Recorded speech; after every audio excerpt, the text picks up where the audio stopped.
Here at EHA 2023, we're presenting the final analysis of the MASTER trial, which was a trial for patients with newly diagnosed myeloma that include induction therapy with Dara-KRd, autologous transplant, and then MRD-adapted consolidation with additional Dara-KRd and treatment cessation for patients with confirmed MRD negativity. And here we present the final analysis with a median follow-up of 42 months. And what we saw in that trial is that the majority of the patients can achieve and maintain minimal residual disease negativity. And according to the protocol design, those patients were able to stop therapy, so that was achieving 71% of the patients, which is really great.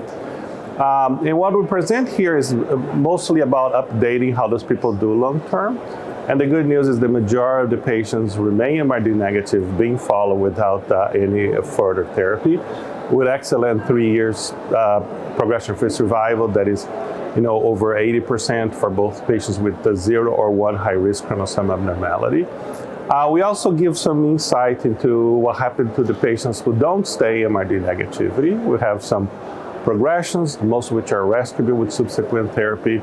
We also have some patients with MRD resurgence without progression, but for the most part can be controlled, or some of those patients even driven back to MRD negativity with reinstitution of therapy. And as we had seen in prior analysis, the problem remains for the patients with ultra high risk disease. They have a higher rate of progression.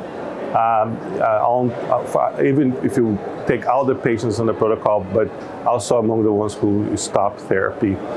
We have seen, unfortunately, that is the case in other studies, even if you continue therapy with the monoclonal antibodies, IMiDs, or IMiDs and proteasome inhibitors. So I think that really helps to frame that group for a good candidate for further interventions that would probably, for example, bring bispecific antibodies or CAR T cell into early lines of therapy.